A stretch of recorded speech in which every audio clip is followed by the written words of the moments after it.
Ooh, got another legendary. I mean, a unique. All right. Let's check what this unique is. Helmet. I can't. Deidbell. 95% increased armor. 22% increased warcry speed. Corpses in your presence explode when you warcry, dealing 10% of their life. As physical damage, warcry screws have a 20% increased area effect. Well, definitely something for somebody for warcry. Interesting. All right, gonna bring up a Theorycraft build using my AI hosts. They're gonna be going through a theoretical Titan Ascendant class build using this item. All right, ready to dive into some Path of Exile too. Always ready for some theory crafting. You sent over this build centered around a unique helmet, Deidbell. Ah, yes, Deidbell. Quite the item. And it just screams chaos, just from the description. Definitely leans into a specific playstyle. So it's an Elite Greathelm, 265 armor. That's pretty solid already. Oh yeah, especially at level 33, which is what it requires. But it's that unique modifier, the one that really caught my eye. Corpses in your presence explode. When you warcry, dealing 10% of their life is physical damage. See? Told it. Chaos. You know I love a good explosion. So where do we even start with something like this? Well, first off, 61 strength required. So not messing around. Gotta be strong to wield this thing. This is for a late game character invested in strength and armor. Makes sense. That 95% increased armor is nothing to laugh at. Oh, absolutely. This build is going to be up close and personal with enemies. Gotta be able to take a hit. Can't blow stuff up if you get blown up first, right? Precisely. But then we get to those spicy modifiers. 22% increased warcry speed, 20% increased area of effect. See? That's where things get interesting, even beyond the explosions. Yeah, those seem significant, even on their own. Increased warcry speed means dictating the fight.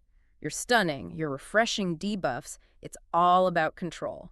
It's like you're conducting an orchestra of explosions. Exactly. And that area of effect, you're not just hitting one enemy, it's whole groups becoming hazards. Area denial, but with fiery carnage. And the damage scales with enemy life. Come on, that's beautiful. The bigger they are, the bigger the boom. It's thematic and mechanically satisfying. Okay, sold on Deidbell. It's powerful and cool even before factoring in the build. Oh, but the build is where it gets really fun. This Theorycraft pairs it with the Titan Ascendancy for Warrior. A match made in, well, explosive heaven. So why Titans specifically? What makes them click with this playstyle? Titans are all about slam skills, heavy stun, area damage, up close, personal, pummeling. So they already want to be surrounded by enemies, perfect for explosions. Exactly. Deidbell just cranks those strengths up to 11. Give a pyromaniac a flamethrower, you're saying? You get it. So, how does this work in practice, turning Titans into, well, walking bombs? That's what I want to know. Yeah. How do their abilities actually play with Deidbell? Well, you start with the passive skill, Crushing Impacts. All hits are crushing blows. Okay, crushing blows are strong on their own, but... Combine that with Deidbell's Corpse Explosion. Every enemy is a ticking time bomb. And Titans hit repeatedly with slam attacks, so you're setting those bombs constantly. It's not just one big boom, it's a chain reaction of stuns and detonations, controlling the battlefield with explosions. A rhythmic pulse of fiery destruction. And then there's Earthbreaker, another Titan passive. Chance to trigger aftershocks with slams. Aftershocks, those are like mini earthquakes, right? Yep, damage in an area. So now you're exploding corpses, sending out shockwaves. So even more enemies getting hit, setting off even more explosions. It's a chain reaction. Exactly. Hit one enemy, the area erupts. And then there's Ancestral Empowerment.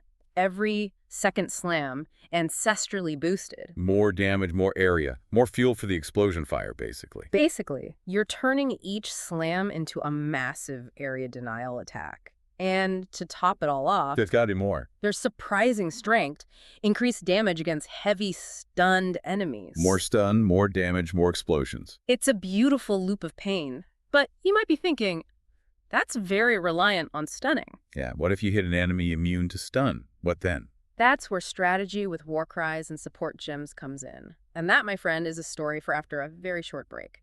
You're right to think about that. Relying only on stun can be risky. Especially in Path of Exile 2, things can get pretty tough. But that's where build diversity comes in. See, Titan and Deidbell, they work great together naturally. But there are other ways to handle those weaknesses, right? Exactly. War cries and support gems can really shore things up. Okay. Color me intrigued.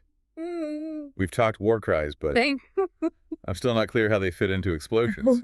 Well, you think of them for buffs, debuffs. Yeah, shouting doesn't exactly scream mass destruction. That's where it gets fun. Remember, Deidbell boosts Warcry speed A&D area. Yeah, right. Those bonuses apply to any Warcry you use. Okay. And some Warcries. Specifically designed for damage or setting up those chain explosions. Ooh.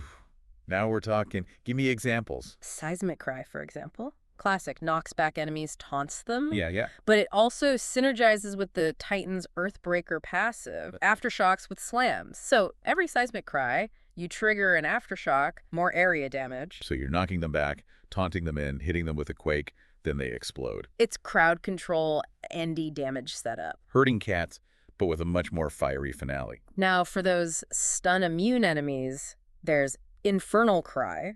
That one rings a bell. Taunts, empowers your melee attacks, but it also destabilizes enemies. Destabilizes how? They combust on death. Oh, so even if they don't get stunned, they still go boom, backup plan on top of the backup plan. And that's just the tip of the Warcry iceberg. Buffs, debuffs, hazards, so many options. Adds a whole other dimension to the build. It's not just explosions, there's strategy there. Absolutely. But then we have the support gems, which take things even further. Right, those are mentioned. Essential for any Path of Exile 2 build, but especially for synergy. Want to max those explosions? Always want more boom. Increased area effect support gem. Simple, effective. Or Corrupting Cry. Adds corrupted blood to your war cries. Chaos damage over time. So even if they resist the physical explosion, they're still hurting. Wearing them down. Exactly. A 1-2 punch of explosive chaos. Nice. What about boosting the slams themselves? Raging Cry.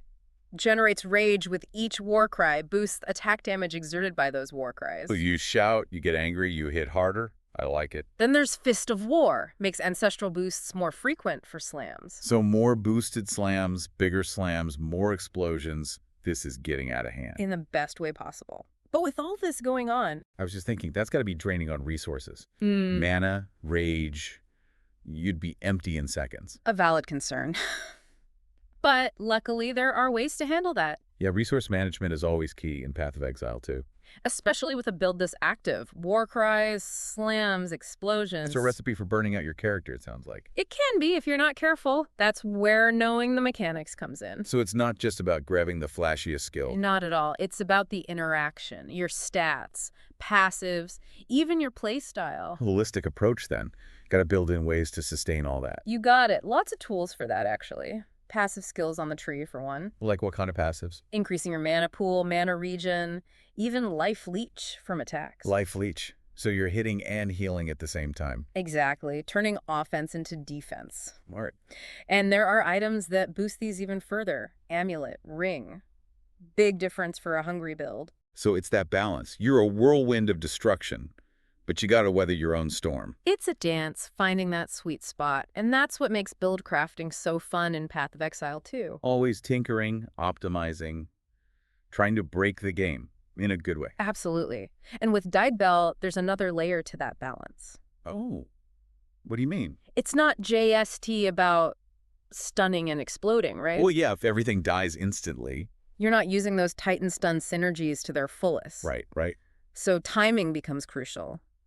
When to trigger explosions, group enemies, unleash that chaos. Almost like a rhythm game, you're saying. Got to find the beat for max damage while keeping control. Exactly. It's that sweet spot. You're in control, but it's volatile, exciting. The conductor of an orchestra of explosions. That's one way to put it. You've really picked up on this build's potential. It's not just about raw power. There's finesse, there's strategy. Oh. But you mentioned build diversity earlier. I did. We've been all Titan, but what about those less conventional approaches? That's where it gets really wild. Deidbell is begging to be used in unexpected ways. Imagine Necromancer Okay, I'm listening. detonating their own summoned minions with Deidbell. So making your own army into suicide bombers. Morbid but effective. A defensive tool becomes offensive. Their deaths fuel the chain reaction. Wow. What about a trap or mine build, like Saboteur? Ooh, yes. Enemy corpses as explosive traps. A minefield surprise. The battlefield itself becomes a weapon. Exactly. It's about planning, positioning, that morbid creativity. It's amazing how one item can spark so many ideas. That's Path of Exile 2 for you. It's about exploring, pushing those boundaries. Finding your way to play. Well said. And I think that's a perfect place to wrap things up for today. To our listeners, go experiment, embrace the chaos. See what you can cook up. Happy slaying, everyone.